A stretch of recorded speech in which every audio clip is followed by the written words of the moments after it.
Good evening and welcome to the December 8th, 2022 meeting of the Abington Township Board of Commissioners. May I have a roll call, please? Commissioners Brodsky. Rothman. I'm here. DiPlacido. Here. Vaughn. Thompson. Here. Weingrod. Here. Henry. Here. Zapone. Here. Carswell. Here. Spiegelman. Here. Hall. Here. Schreiber. Here. Bowman. Here. Vice President Fahey. Here. President Hecker. Here. Thank you. Please note that Commissioner Brodsky is excused this evening. May we all rise for the Pledge of Allegiance.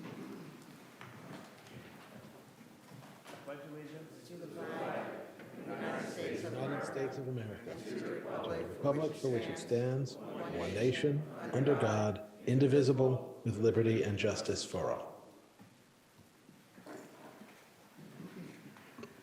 Thank you. I have one announcement this evening. An executive session was held on November 29th by the Board of Commissioners to discuss a personnel matter. And now we will turn to public comment this evening on matters on the agenda, and I ask you to come forward. Thank you. I'm Nancy Genst, one of your state representatives in the district here. Pleasure to have you this evening. Pleasure to be here. It's been a long time since I've been at one of your meetings. I'm here to talk about RCO. Is that okay? Is that Yes. on your agenda? Yes. I want to let you know what happened to Hatboro and why when I was mayor in Hatboro, we passed our RCO ordinance. And it's been very good to have. In 2010, the borough applied for and received RCAP funding for $500,000 for improvements to the Enterprise Fire Company facility, a volunteer firehouse located on Byberry Road in Hatboro. The total cost of the job for rehabbing was $1,200,000. At the time of this project, the borough was only required to vet a bidder for documents, bonds, insurance, etc., and award the bids to the lowest responsible bidder. The borough did not have an RCO, which would have ensured that the contractor for the job had adequate financial resources, could demonstrate ability to obtain such resources as required during the performance of the contract, and was able to comply with the required or proposed delivery or performance schedule. It was found after the start of this project that the contractor who was awarded the project did not have the ability to do the job, was not qualified, and was later found out that he did not have the financial resources. He could not pay most of his subcontractors, and when the borough discovered this, it was too late. His bond was fraudulent and did not exist. The contractor disappeared, leaving the borough with paying the subs and finding the funding to pay lawyers to defend our case as well as fix the project. To date, this project has cost us over $2 million. That's a lot of money for a little borough. The project did finally get a certificate of occupancy, but there is still work to be done there. The borough litigated with the architect and prevailed. We have never been able to collect anything from the contractor. He ended up down in Texas, I think, somewhere. We are still attempting to collect the grant money initially awarded, which they think should be coming fairly soon. $500,000, 12 years old. And that's what we had to deal with because we didn't use our RCO. Now that we use it, it does the borough well. But we're a small town, okay? And RCOs only go for government-owned buildings, all right? We're not trying to have private people out there and telling them who to use as a contractor. This is for your protection, and this is very important. I love my little town of Hatboro, and I was very upset what was happening with this at the time, and we still have problems with that firehouse. So, thank you for your time. Thank you for your comments.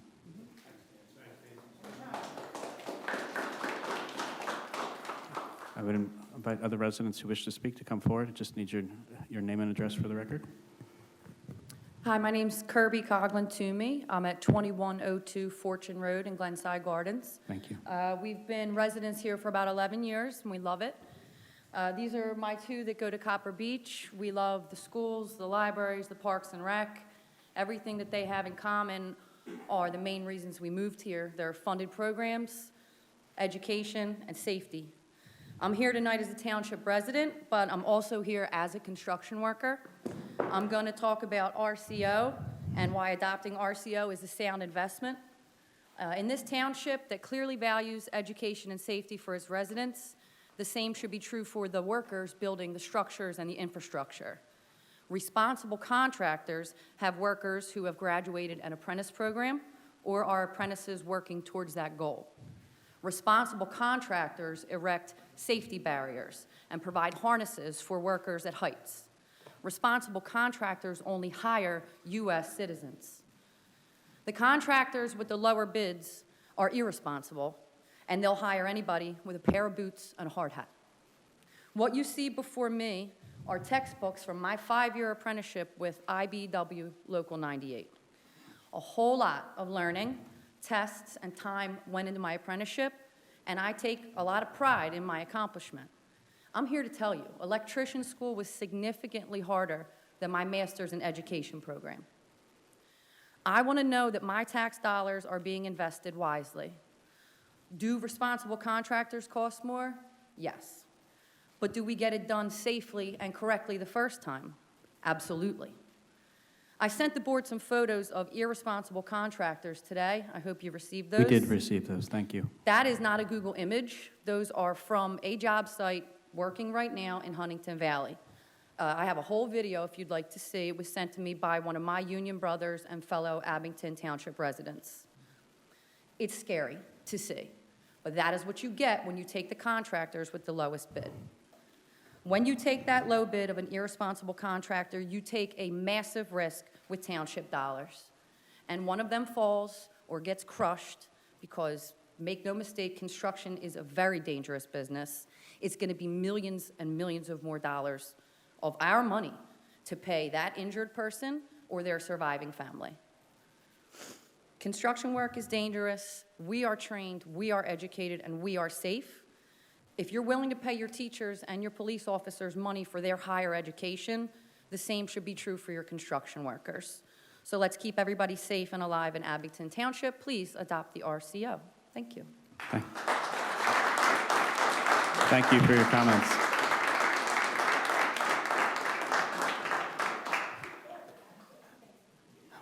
Are there other residents in the room who wish to speak? If so, please come forward to the podium.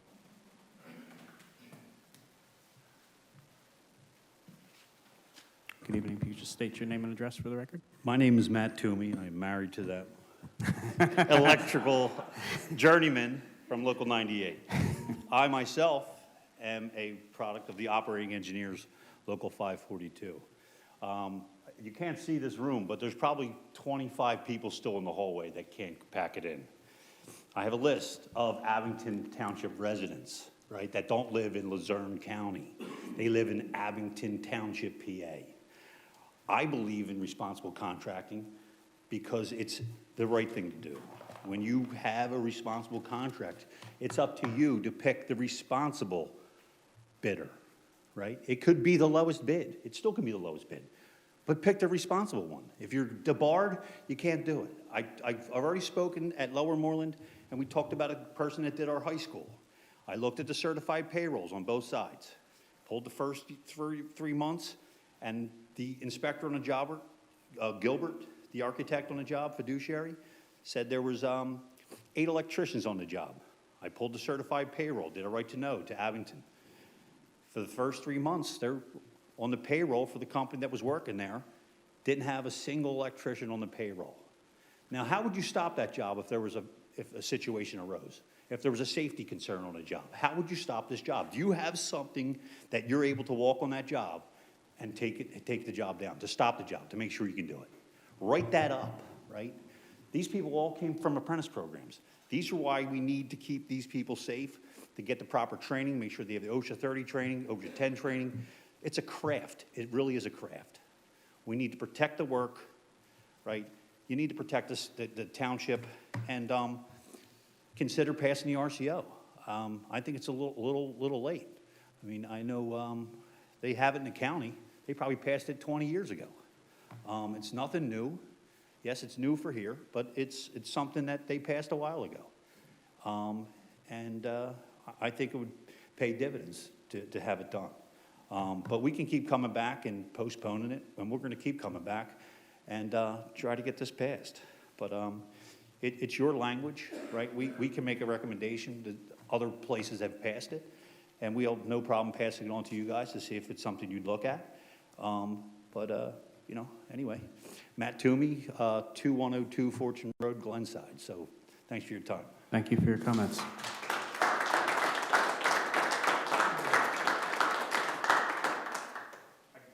Give it to the manager. Are there other residents here in the room that wish to speak? Good evening. Good evening. I'm Bill Reardon, 326 Roberts, and I'm in a unique position because I made my living promoting union construction, and I'm all about it. Union construction is clearly the best option, but this ordinance is not the answer. I think you're confusing two issues here. What you're looking at is a union-only ordinance, and while I do believe that union construction is the best route, it has to be competitive. And as this young lady said, it's going to be more expensive to go union. We know that. It's logic. Not every job has to be done that way. And I think it's, frankly, you need to distinguish between passing a potentially illegal union-only ordinance and doing the right thing, doing the job of your procurement officers.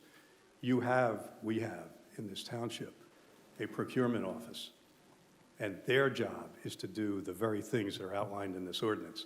If they're not, then they need to be replaced. But I don't think we need another piece of legislation.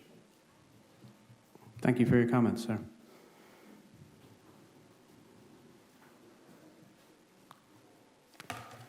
Hey, good evening. Joe Rooney. I live on Maple Avenue in Ardsley, and I'm here about the RCO also. I'm just curious. First off, I'm a 30-year union member, and I'm not against unions. I've paid as much dues as anybody else. How many of y'all have read this? Seriously. Excellent. I'm surprised.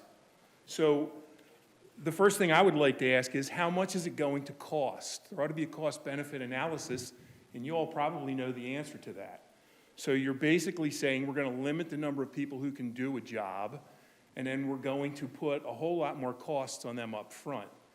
I mean, I understand the mayor, former mayor of Hatboro, wants to tell us about how the Hatboro government didn't do their job in properly vetting a contractor. That's not our fault. I don't think that's what's happening in Abington right now. So first off, I don't believe people have even read this. If you do read it, it's a solution looking for a problem.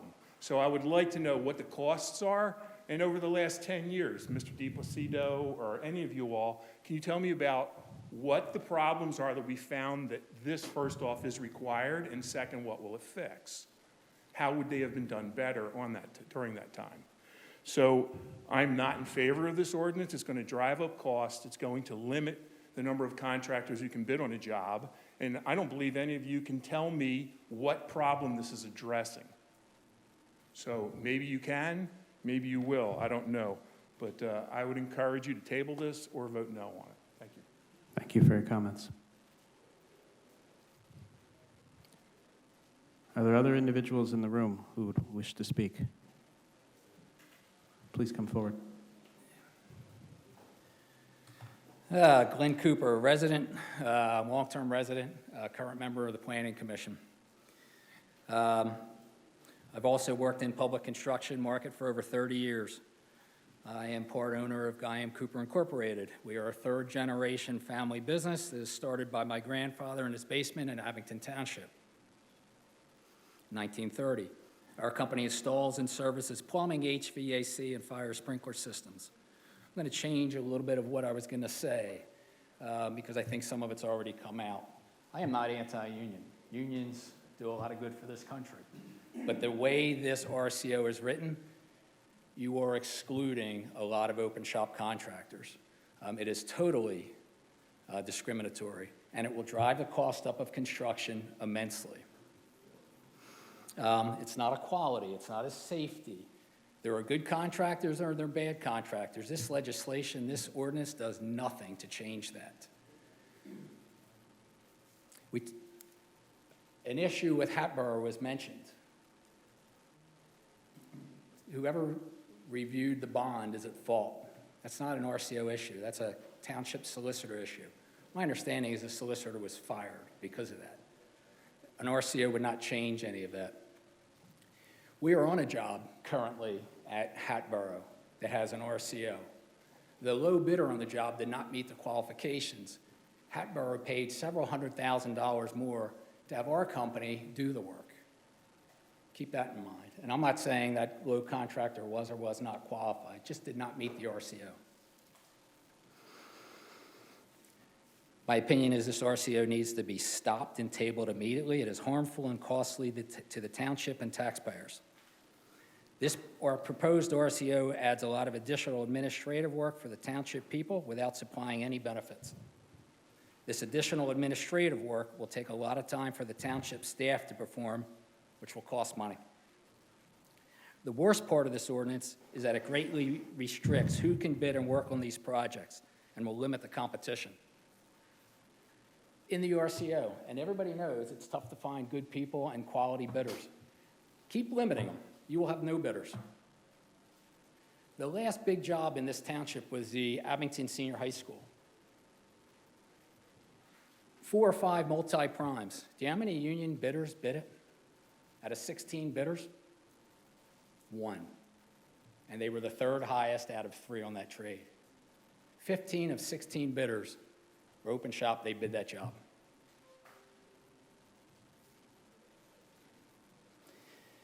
It will raise the cost of construction dramatically. For what? Have there been problems? This gentleman spoke earlier about problems. Where are the problems? I'd love to have a debate or an open discussion with anybody one-on-one and hear what the problems are and go through the ordinance. I've read that ordinance. I have 30 years. I have gone through this. I've dealt with many townships that have RCOs and many that do not. There are good and bad to RCOs. If you want one, you think you need one, that's fine, but there are a couple major items in this RCO that need to be stricken. Let me touch one of them. I'm going to ask you to wrap up soon. We extended your time. Thank you. You can finish. Go ahead and finish. Okay, I can continue? If you prefer a few more seconds, we're Okay. almost a minute. So the one big item, 70% of apprentices, 70% of the people on a job have to either have completed an apprenticeship or be enrolled in an apprenticeship. Do you know that most of the people, probably half to 2/3, that are currently doing this type of work would not meet that qualification? Why is that in there? Who put that in there? Who wrote this? Strike that. I am all in favor of safety, training, education. I'm all in favor of apprenticeships. I was a member of 98 a long time ago, a ground hand. I am not anti-union, so this is not all bias. This legislation is horrible. I doubt you even understand. People talk about pricing. This is public bidding. You have there's state laws. You have to accept the lowest responsible bid. You represent the taxpayers. You don't have a choice. Okay. I'm going to ask you to wrap up now, Mr. Cooper. Please review, and I ask you to table this or open it up for discussion and have several meetings with the public. This is very bad. Thank you. Thank you for your comments. Is there anyone else in the room that wishes to speak? And if not, I will turn to Zoom. Oh, there is one more here. Yeah, please come forward. Hello, Patrick Hurst, 333 Tennis Avenue. I'd like to make the point that this isn't exclusively a union thing. This is an education thing. This is a safety thing. People with more education have that training to do this job right. We all know it's true. It's time to get it done. Thank you for your comments.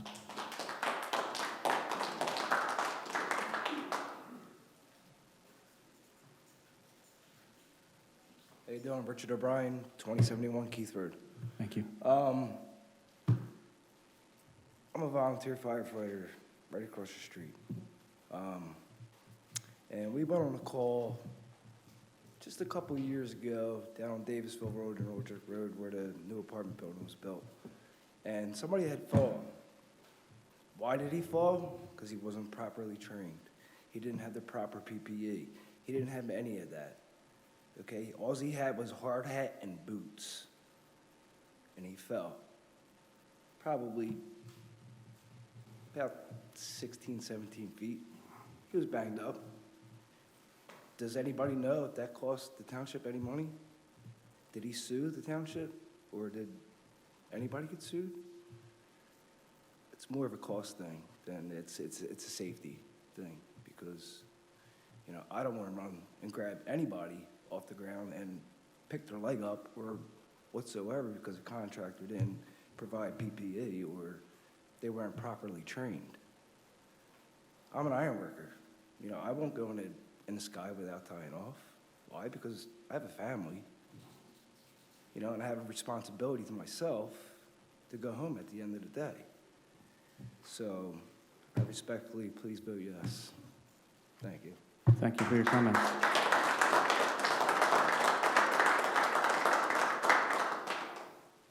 Is there anyone else in the room that wishes to speak? Okay, we will now turn to Zoom.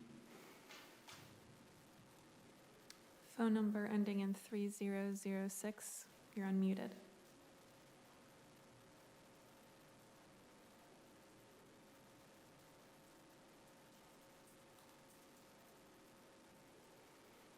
I believe you have to hit *6 to unmute.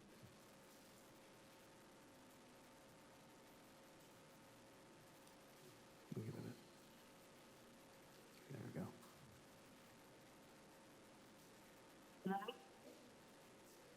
Hello?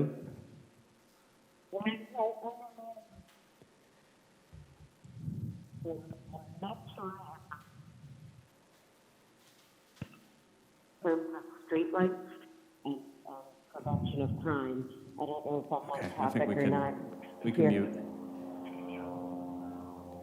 Is there anybody else on Zoom? Ms. Lehman, you're unmuted. So before you start my minutes, Mr. Hecker, can you please tell us, is the budget included just among all the other items on the agenda? Or are you giving ample time for a 789? The budget is included as the items on the agenda. That's absolutely illegal. That is not an appropriate time to be able to speak for that many agenda items and a 789-page budget. That's not appropriate. So I'd like my budget time to be separate from the contractor time. So we will not be doing that, Ms. Lehman. Well, that's illegal, Commissioner Hecker. And you have no business sitting there if you're going to operate illegally. That's contrary to can you get an opinion from the solicitor? The solicitor has reviewed and approved the agenda in advance. I think we have his opinion. And I'd like him actually to say openly that he... Ms. Lehman, if you have comments about the agenda, you should get to them now because your time is dwindling. Are you starting my time yet? I'm trying. Yes, the moment you speak is when we start time, so you should get to your concerns. I asked you to clarify whether the budget would be in the speaking... I did, and after we did that, we started the clock. Well, your arguing with me is not going to be my speaking time, I hope. You asked me a question, and I answered it. Commissioner Hecker, this township is constantly operating illegally. This is absolutely illegal. A reasonable time to speak, and it's clear on the open records site that 3 minutes is not an adequate time for a large item like a budget. Stop the clock. Solicitor Clark, could I ask you to weigh in? Sure. You are allowed to set a reasonable public comment policy. And if your public comment policy says that all public comment on agenda items will be made at the beginning of the meeting, and there is a time limit, you are allowed to do that. That is exactly what we do. It is completely legal. What the speaker is referencing is an opinion that is offered on the website by the Office of Open Records, but it is not the current state of the law. Thank you, Solicitor Clark. Ms. Lehman, you may continue. The opinion is the opinion of the people that adjudicate those items at the Office of Open Records, Mr. Clark. Please start the clock. Obviously, a minute is not an acceptable time for a budget of 789 pages. This township has to stop operating illegally. You also didn't post the documents. Mr. Manfredi's current opinion now is that when he calls something a presentation, he no longer has to post the documents. If he calls it a presentation, he's just missed 3 important meetings with the documents: the budget, strategic plan, the parks and recs. He failed to post the documents on all of those and decided he would call it a presentation. So therefore, he doesn't have to post the documents in advance. That's contrary to the rules and to the law. We want our township operating within the law.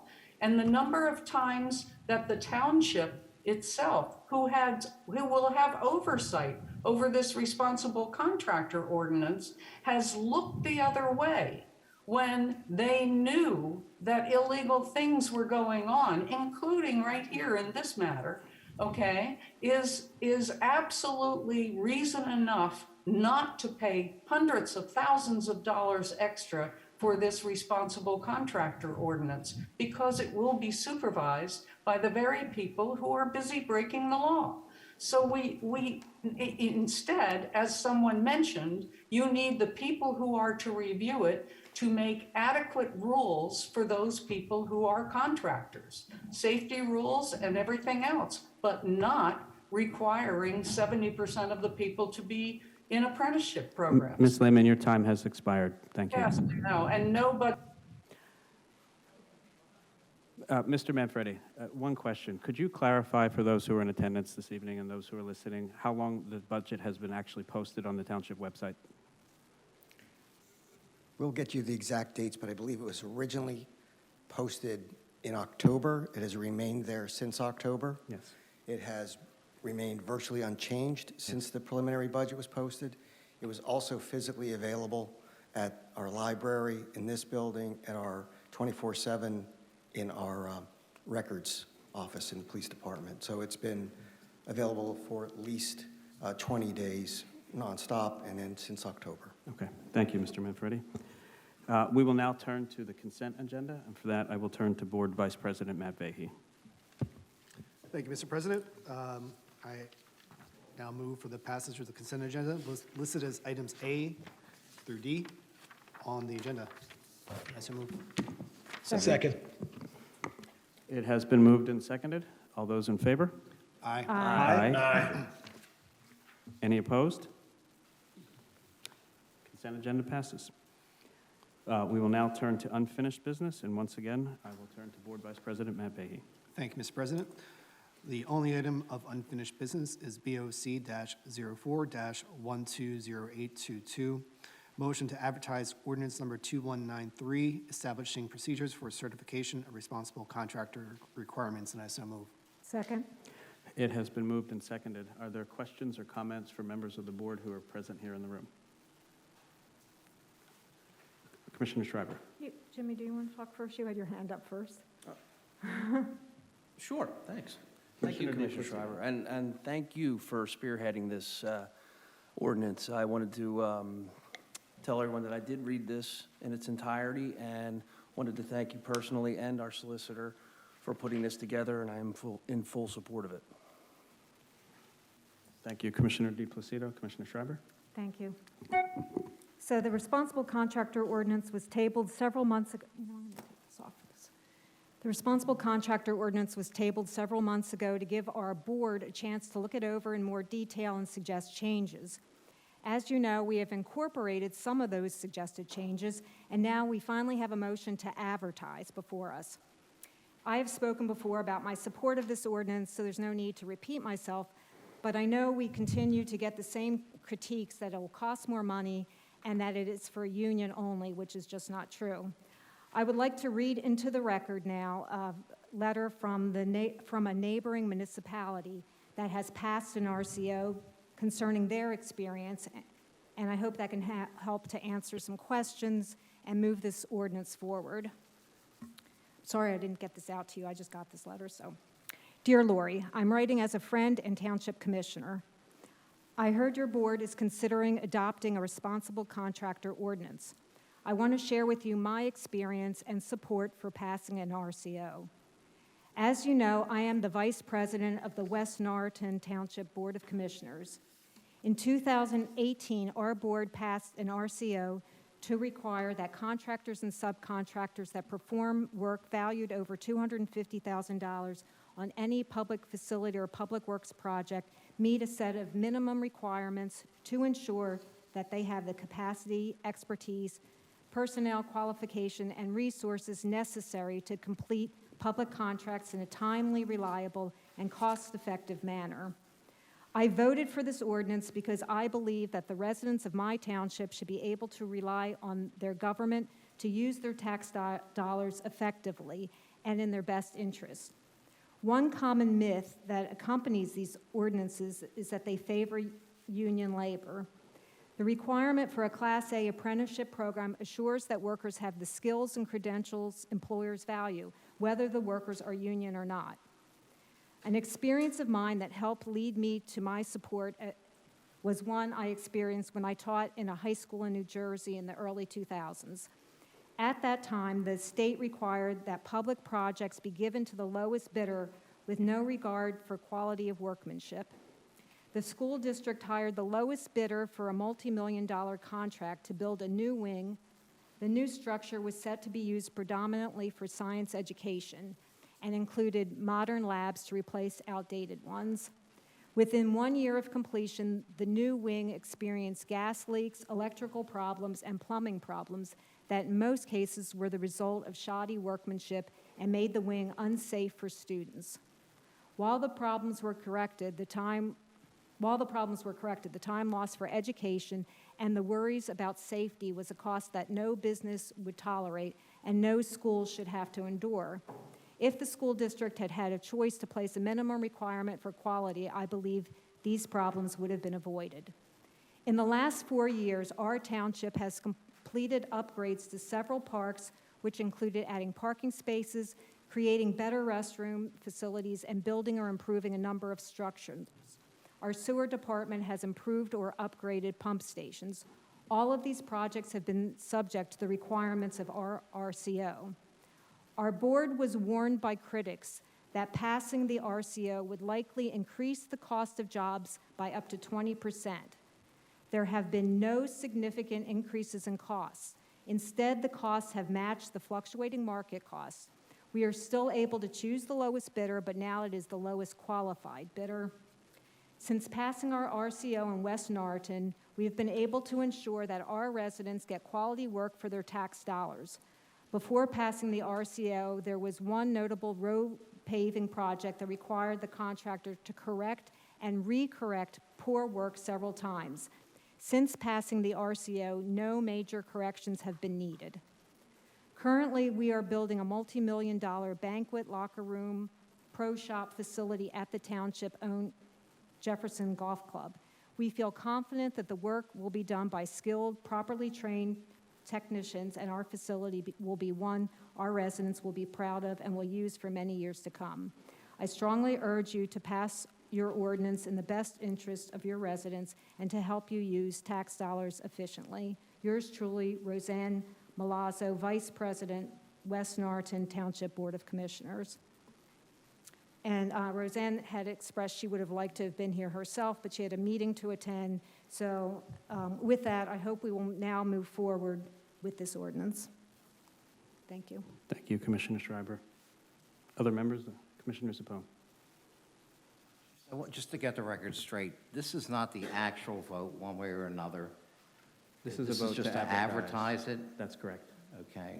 All right, I just want to make sure of that. Yep. Thank you. Commissioner Bowl. Thank you, President Hecker. I want to touch on a couple things really quick. I'm a white-collar office employee, nary a callus on my hand. I own a lime green Ryobi drill that is used to hang pictures in our house. And I'm really proud to live side by side and be best friends with a member of the elevators union, 2 plumbers, a carpenter, and I love living in Glenside where my neighbors can be members of unions. I'm okay if we, as a part of our values and the value proposition of this board, are willing to some extent, pay more for labor if it means that we're upholding the values of supporting labor unions. Although I've not worked as a member of a labor union, I'm also I have a master's degree in history and I used to teach it. I know all about the Triangle Waste Shirt Fire of 1911.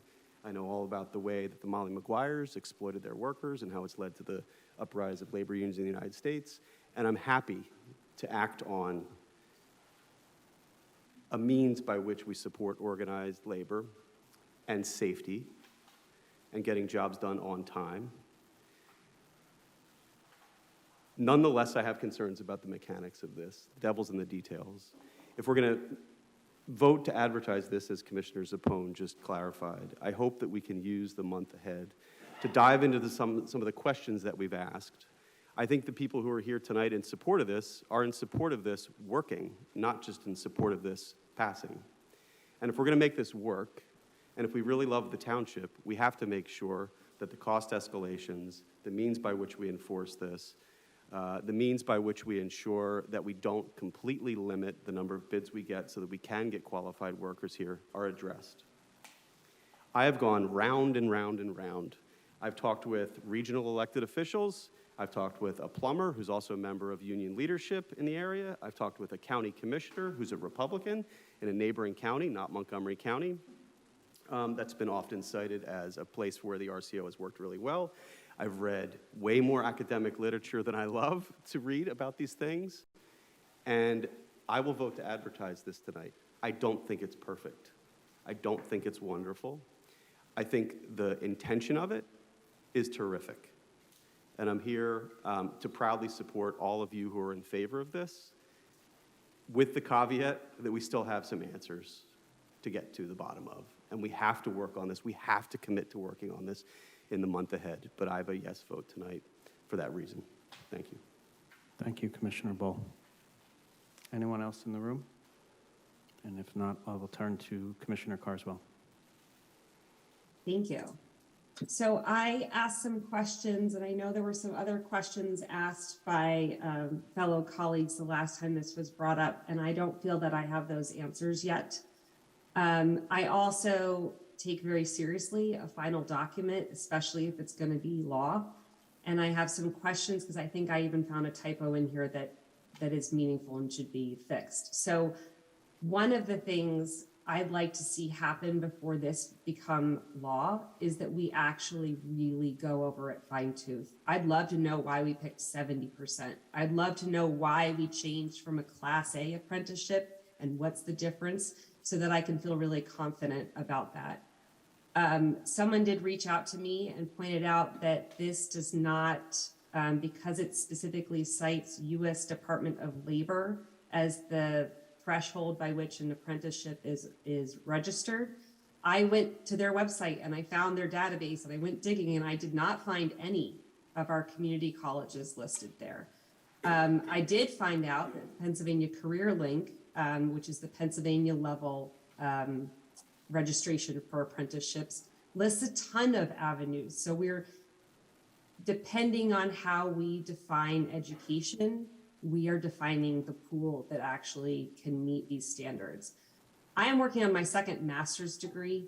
Don't question my value of education, but I want to know that we are not limiting ourselves foolishly. I want to know that we really fine-tooth look through this. I want to know that the people who worked on this and wrote this were challenged and listened to people who had different viewpoints. I I have very strong feelings about unions. I have family members who were in unions, and I have lived through a pandemic and nurses unionizing and watched that tear apart the fiber of a hospital.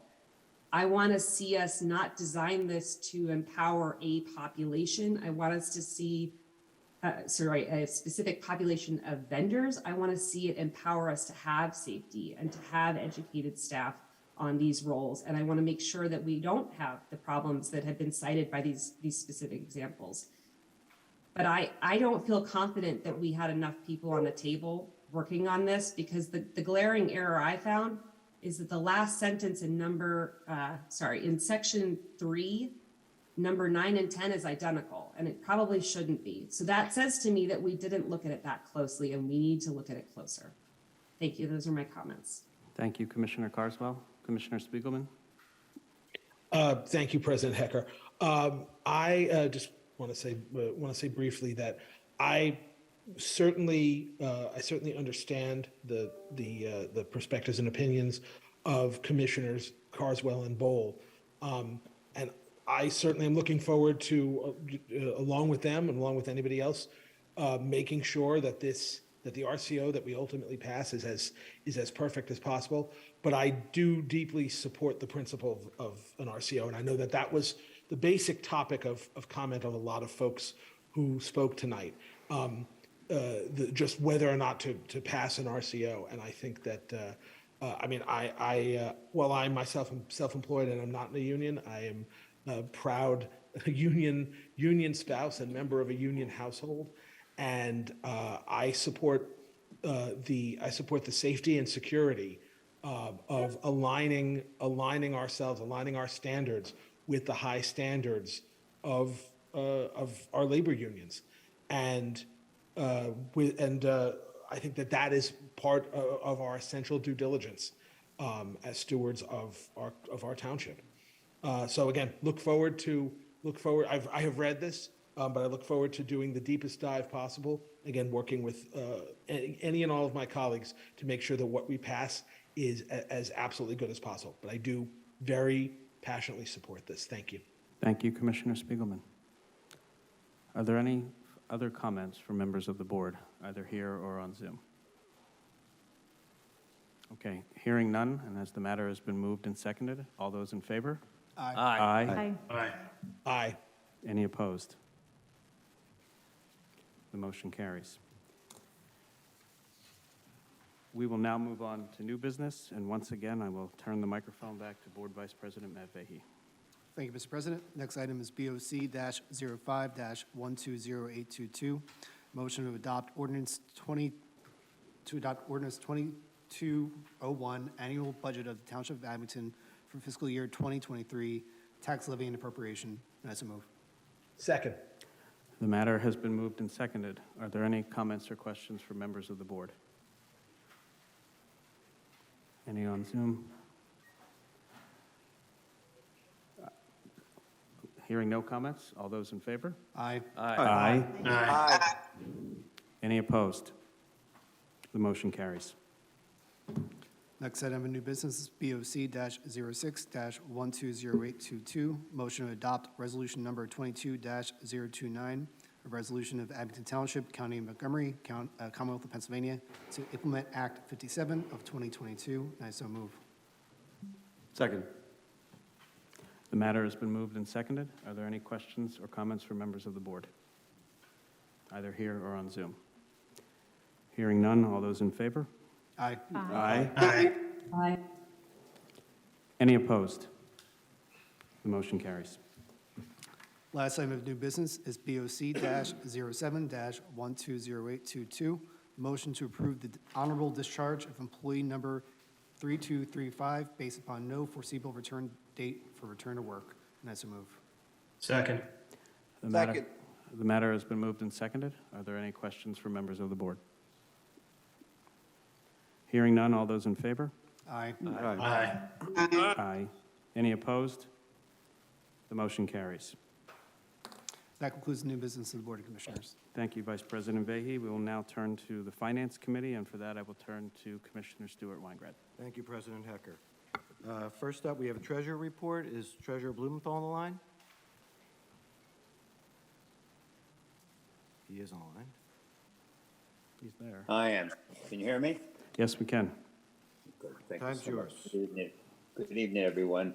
I'm going to start out tonight with the information pertaining to the deposits of the real estate taxes and fees that my department transferred up to the Finance Department for the month of November 2022.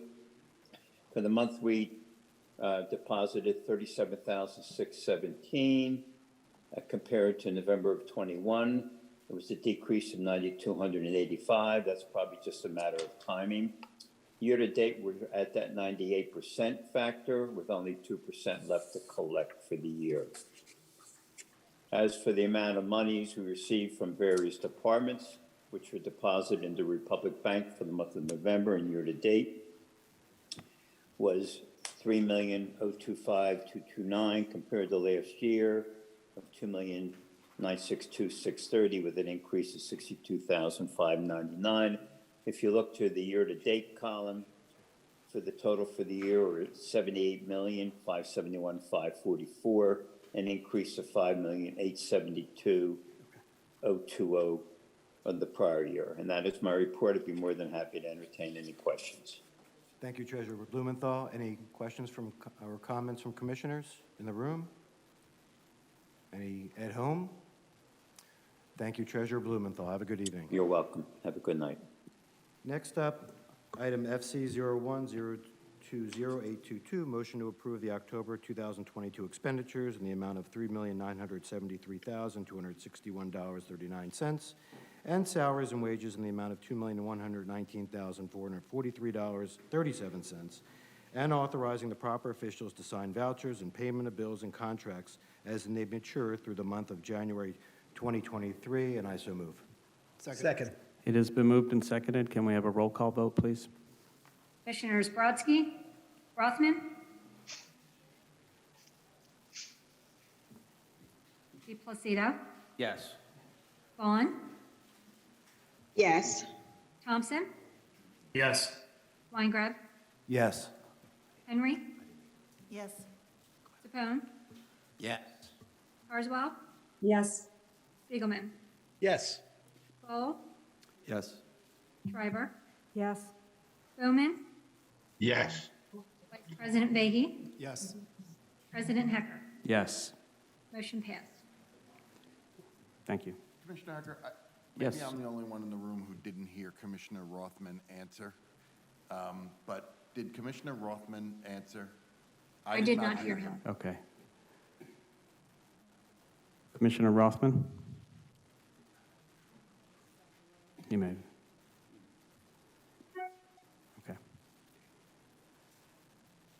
So that should probably be recorded as 13-0. Okay. Yes. Yes. 14-0. Thank you, Solicitor Clark. Back to you, Commissioner Weingrad.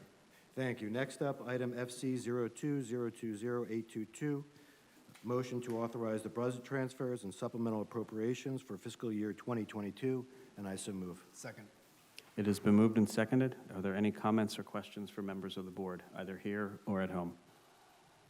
Hearing none, all those in favor? Aye. Aye. Aye. Any opposed? The motion carries. And that would conclude the Finance Committee agenda for this evening. Thank you, Commissioner Weingrad. We will now move to the Pension Committee, and for that, I will call on Commissioner Jessica Carswell. Thank you. So tonight we have one item of business, which is PC 01120822, which is a motion to adopt resolution number 22030, setting the police pension contribution rate for the year 2023 at 5% of compensation. And I so move. Thank you. Second. It has been moved and seconded. Are there any questions or comments from members of the board, either here or at home? Hearing none, all those in favor?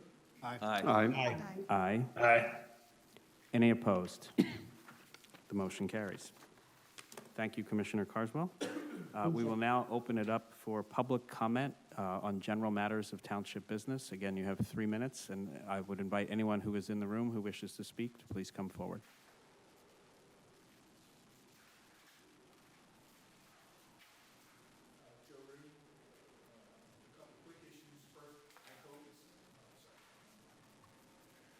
I hope you all at some point, either personally or collectively, will tell me how much this ordinance is going to cost, just a rough estimate, because it's got to be added to the budget. And the second one is, what projects have occurred over the last 10 years in Abington Township that this is being written to either fix or would have fixed a problem that had occurred. Otherwise, it's a solution looking for a problem. The second one is, I think it's awesome. I know there's some more union people still here. You know the old saying, money talks and BS walks. I hear a lot of people talking about how they support unions, although they don't know which is the working end of a screwdriver. You are all welcome to pick a union and then start paying dues.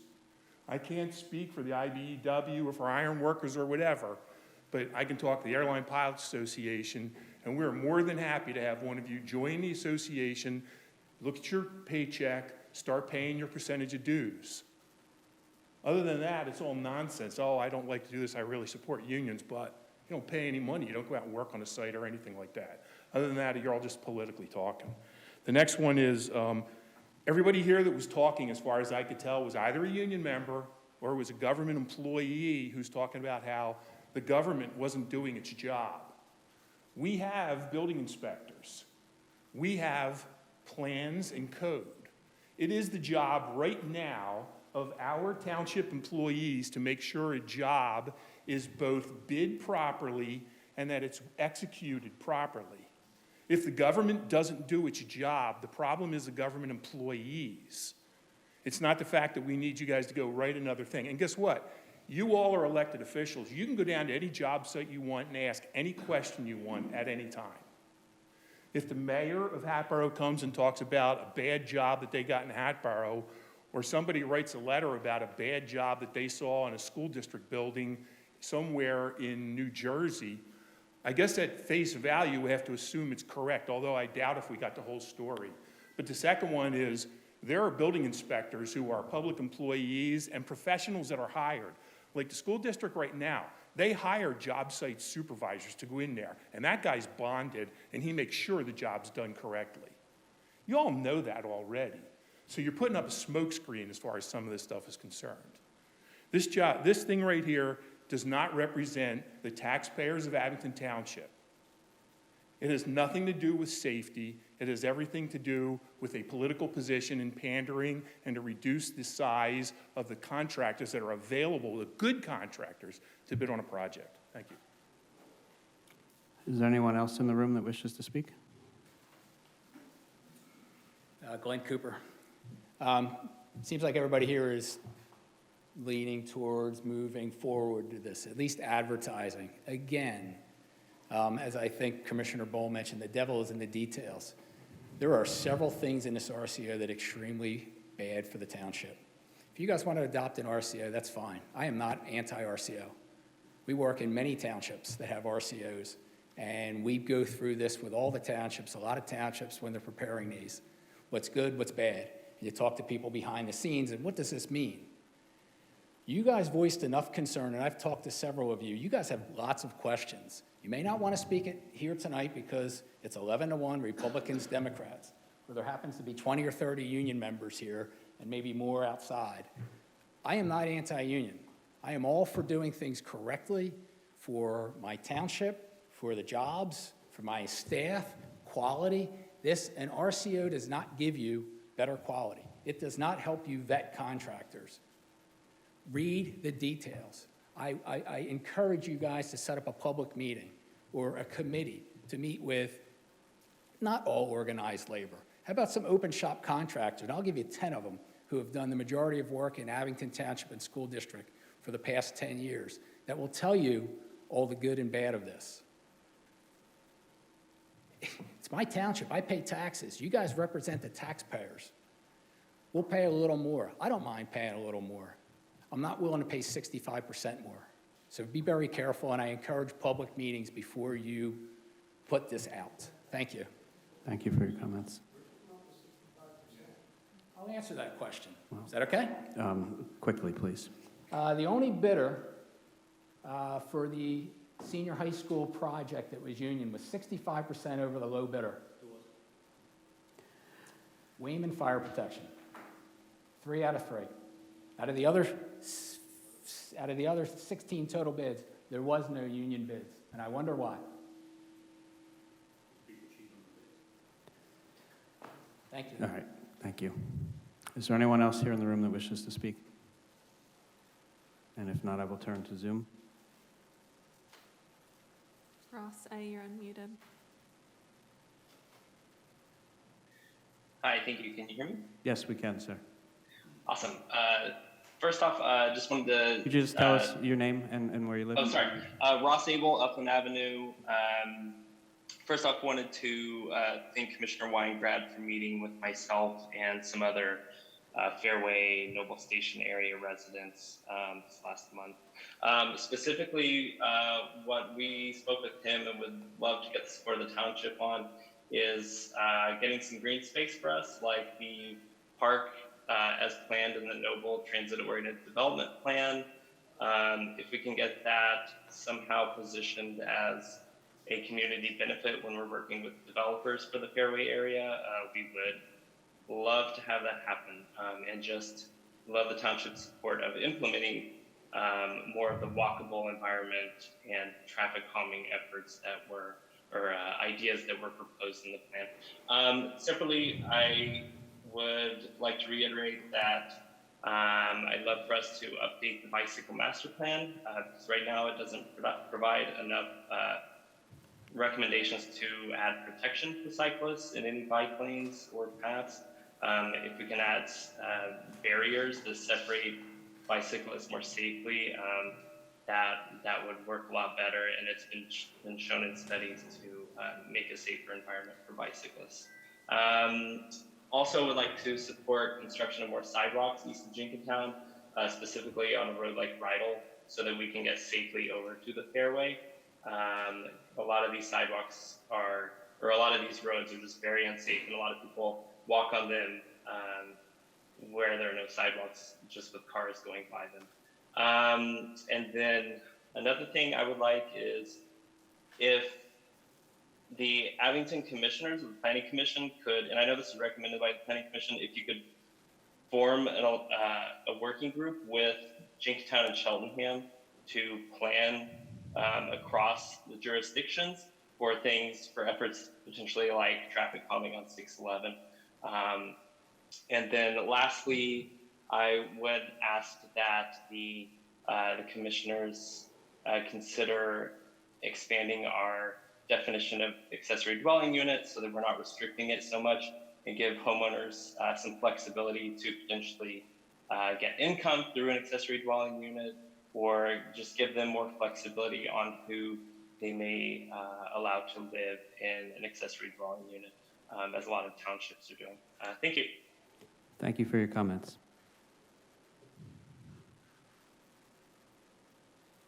Ms. Lehman, you're unmuted. So, Mr. Hecker and Mr. Clark, nobody on the face of the earth would consider a reasonable amount of time to speak on a 789-page budget 1 minute, and then 1 minute left for the responsible contractor ordinance and 1 minute for something else on the budget. It is unconscionable that this township, since the arrival of Mr. Manfredi, has consistently done this kind of thing for the residents. And the habit, Commissioner Hecker, of undoing citizens' comments after they make them, while their mic is turned off or they are no longer able to come to the podium, is absolutely unconscionable and against every rule of good public speaking. Supposedly, at one time, Robert's Rules of Order were applicable until you said, well, they may be applicable. And that actually needs to stop. That is absolutely unconscionable. Mr. Manfredi frequently does what he did tonight, which is to twist around. Rotham's fine is on. To twist around what was said and to lead the public with a completely fraudulent idea of what the speaker is saying. I did not talk about whether he had put the documents out for 20 days, as was legal. okay, which he tried to say that what I was saying was wrong. What I said is, he is required to post the documents for a meeting, that you get them 7 days prior and we get them 1 day after that. And he does not do that. And his new tack is to call it a presentation. And therefore, he says he doesn't have to. Last year, I asked him why he didn't. And he said, well, that was only for the commissioners. And of course it wasn't. It was a meeting for the public, just as it was this year.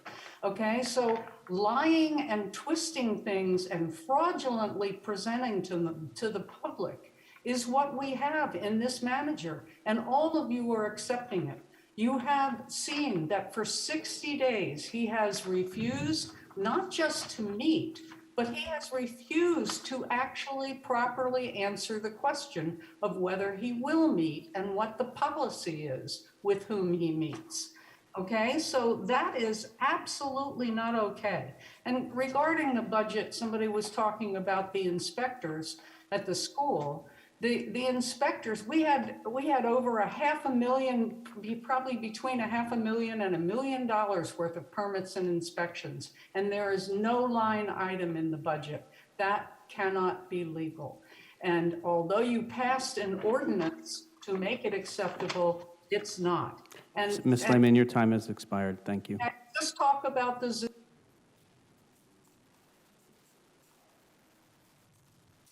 Ayana Laney Martin, you're unmuted. Hello, yes, hi, my name is Dr. Yanli Martin. I am from Ward 5. I had a question in reference to this RCO.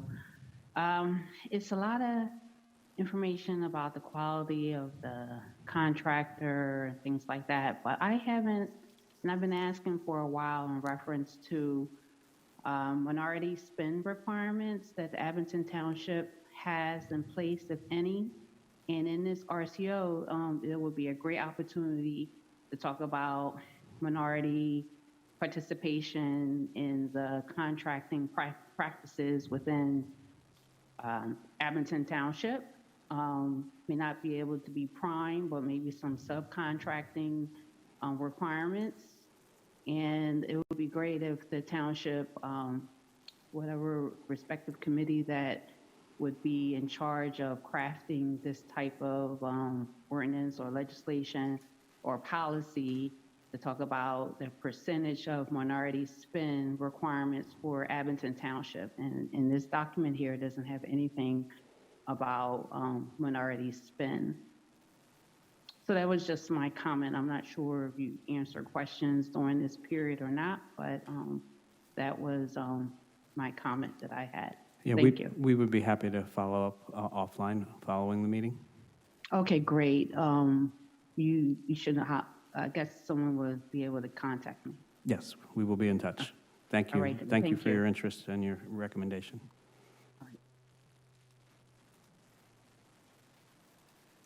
Remington Darren, you're unmuted. Hi, my name is Remington Darren. I live on Highland Avenue. I just like to talk about bike safety and yes. So Abington is home to the busiest suburban station, with SEPTA planning to increase frequency and reliability of its regional rail and buses. The county needs to take its transit-oriented development plan seriously, as well as its bicycle master plan. When I bike, I am not obtuse to the fact that this is inconvenient to the drivers that are slowly driving behind me. Proper bike infrastructure is able to keep bikers safe, as well as helping traffic move properly. Roads were designed for cars of years past. Today, cars are faster, bigger, and louder. You cannot reasonably expect kids, elderly, or even able-bodied adults to be safe when forced to share the road with these cars. Better infrastructure is better for everyone, inside a car or outside. Old York Road is very busy. We've all seen the cars fly down it. Jenkintown is lacerated by this highway, separating the town in half. The current state of 611 in Abington is unacceptable. The road could be turned into one lane each way, with bike lanes and parking to fill in the newfound room. Walking across the street or even down the sidewalk will no longer be intimidating if this is done. I say this is possible because it is occurring on Old York Road in Philadelphia, between Cheltenham and Broad Street. Why? Why can't this be done here?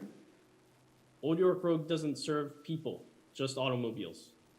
It is time to put people above the car, and Abington has the chance to make a difference. Thank you. Thank you for your comments. I don't see any further folks on Zoom, and so with that, we are adjourned.